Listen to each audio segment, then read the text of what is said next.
PO examinations conducted by the SBI में एक सवाल सिंथेसिस से जुड़ा होता है, कंबाइनिंग टू और more than two sentences into one simple sentence. और इसके लिए आपसे कहा जाता है कि फाइंड आउट द स्टार्टर्स और फाइंड आउट द फ्रेजेज और कनेक्टर्स। सिंथेसिस के सवाल को यूं समझें कि आप जब भी दो या दो से अधिक सेंटेंसेस जो दिए गए उनको जोड़ेंगे तो शुरुआत किस फ्रेज या किस कनेक्टर से होगी, उसे फाइंड आउट करना है। बाद में क्या होगा यह बात की बात है, लेकिन आपको स्टार्टिंग पार्ट को ढूंढना है, यानी स्टार्टर्स को फाइंड आउट करना है। इस तरह के क्वेश्चंस को टैकल करने के लिए SBI PO 2026 के एग्जामिनेशन को टारगेट करते हुए मैं आपके सामने दो क्वेश्चंस लेकर आया हूं। आइए टॉपिक शुरू करने के पहले इस वीडियो को लाइक कर लें, मेरे चैनल को सब्सक्राइब कर लें और साथ साथ बेल आइकन को भी प्रेस कर लें ताकि आपको लेटेस्ट नोटिफिकेशंस मिलते रहें। Let's start. बहुत ध्यान से सुनेंगे, मेरे ट्रिक्स को फॉलो करेंगे। सबसे पहले तो आप दिए गए सेंटेंसेस को ध्यान से पढ़ें। क्वेश्चन नंबर 1 के 2 सेंटेंसेस हैं, आई did all my work properly, मैंने अपना सारा काम ठीक ढंग से कर लिया। सेकंड सेंटेंस है, I went home by scooter, उसके बाद मैं स्कूटर से अपने घर गया। भाई घर गया, सोचना शुरू कीजिए मेरी तरह। घर गया कब, यानी आपका जुड़ा हुआ हिस्सा वेन से होगा। कब गया, इसके बाद, काम कर लेने के बाद, यानी वो आफ्टर से जुड़ा हो सकता है। कब गया, तो जैसे ही काम समाप्त किया वैसे ही घर गया, यानी आपका स्टार्टर एज से शुरू हो सकता है। कब गया, तो आपका starter first sentence I did all my work properly, उसके बाद एंड के बाद सिर्फ भर सेम सब्जेक्ट को छोड़ देना है, इससे हो सकता है। या आपका स्टार्टर परफेक्ट पार्टिसिपल से हो सकता है, that is having plus main verb number 3। ये सारी बातों को आप सिंथेसिस चैप्टर पढ़कर समझकर ही करेंगे और इसके लिए मेरी किताब कॉम्प्रिहेंसिव इंग्लिश ग्रामर बुक 2 में जरूर जाएं। मेरे ऐप पर भी आप जाएंगे तो इस तरह के सवालों का निराकरण आपको मिलेगा। तो भाई I did all my work properly, I went home by scooter, तो शुरुआत हो सकता है I did all my work properly and went home by scooter, यानी फर्स्ट स्टार्टर आपका बिल्कुल करेक्ट जा रहा है। फिर पार्टिसिपल फ्रेज परफेक्ट पार्टिसिपल यानी हैविंग प्लस V3 से हो सकता है, काम कर लेने पर।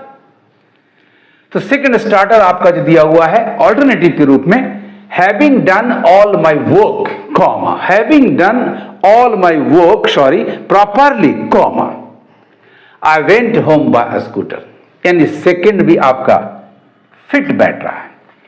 तीसरा है as I did all my work properly, dot dot dot means properly को आपको डालना है, यानी जैसे ही काम समाप्त किया। भाई घर जाने की हर व्यक्ति को हड़बड़ी होती है, काम करो, लेकिन ये व्यक्ति प्रॉपरली काम किया।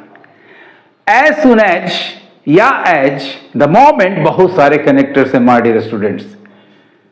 As I did all my work properly, I went home by a scooter, यानी थर्ड ऑल्टरनेटिव भी आपका, थर्ड स्टार्टर भी बिल्कुल सुटेबल है, बिल्कुल फिट है, एप्रोप्रिएट है, नो प्रॉब्लम, यानी तीनों के तीनों काम कर गए। और ऐसा आंसर आपको ढूंढना है दिए गए ऑप्शंस में से। तो ए है ओनली वन, ये तो करेक्ट है, लेकिन दूसरा भी तो सही है, तीसरा भी सही है। बी है आपका ओनली 2, ये भी सही है, लेकिन 1 और 2, 1 और 3 छूट जा रहा है। सी आपका है ओनली 3, ये भी सही है, लेकिन फिर 1 और 2 छूट जा रहा है। डी ऑप्शन है ऑल द 3 बिल्कुल मिल गया, यानी 1, 2, 3 तीनों को ग्रुप करके एक आंसर आ रहा है नंबर डी, ऑल द 3। आप आंसर को मार्क कर लें और बाकी को एलिमिनेट कर लें। घर पर अच्छी तरह से प्रैक्टिस जरूर करें। अब देखिए तीनों के तीनों स्टार्टर से हमारा कॉम्बिनेशन होगा, I did all my work properly and went home by a scooter. Having done my work properly, I went home by a scooter. और तीसरा है, as I did all my work properly, I went home by a scooter. Is it not very easy as well as interesting? I am dead sure that you will say it is. Let's come to the second question. ध्यान से पढ़ें दोनों sentences को जो आपको दिए गए हैं. We see ourselves repeating our ordinary routine. We see ourselves repeating, हम लोग देखते हैं कि भाई रिपीट करते हैं our ordinary routine, जो आज किया कल उसी तरह से, परसों उसी तरह से. We realize, तो हम लोग रियलाइज करते हैं, मानते हैं. How much wealth surrounds our life. ऐसा कब होता है? तो जब आप देखते हैं खुद को रिपीट करते हुए, यानी यहां वेन कनेक्टर आ रहा है, ऊपर में भी वेन आया, आफ्टर आया, उससे कोई ऑप्शन, कोई ऑल्टरनेटिव नहीं मिला. यहां वेन आया और वेन से एक मिल रहा है, यानी हमारा स्टार्टर होगा वेन वी सी आवरसेल्व्स. इससे शुरुआत होगी, मैं जोड़ के बताऊंगा. दूसरा सोचिए कि जैसे ही का सेंस नहीं आ रहा, यानी इमीडिएसी का सेंस यहां नहीं है. यहां एक ही पॉइंट ऑफ टाइम है और वो वेन के द्वारा इंडिकेट होता है, यानी सेकेंड आर ऑर्डिनरी रूटीन, ये बिल्कुल सही नहीं होगा. Realising how much wealth, second part कभी आगे नहीं आएगा, यानी आपका केवल ऑल्टरनेटिव नंबर 1 अप्रोप्रिएट जा रहा है और बाकी के दो ऑल्टरनेटिव्स 2 और 3 एलिमिनेट हो जा रहे हैं. तो केवल आंसर होगा ऑल्टरनेटिव नंबर 1, और ऐसा ऑप्शन आपके पास है स्टूडेंट्स, नंबर ए, ओनली 1, बाकी यूजलेस हैं. अतः बी, सी, डी और ई को आप एलिमिनेट कर दें. सही आंसर हुआ नंबर ए, ओनली 1.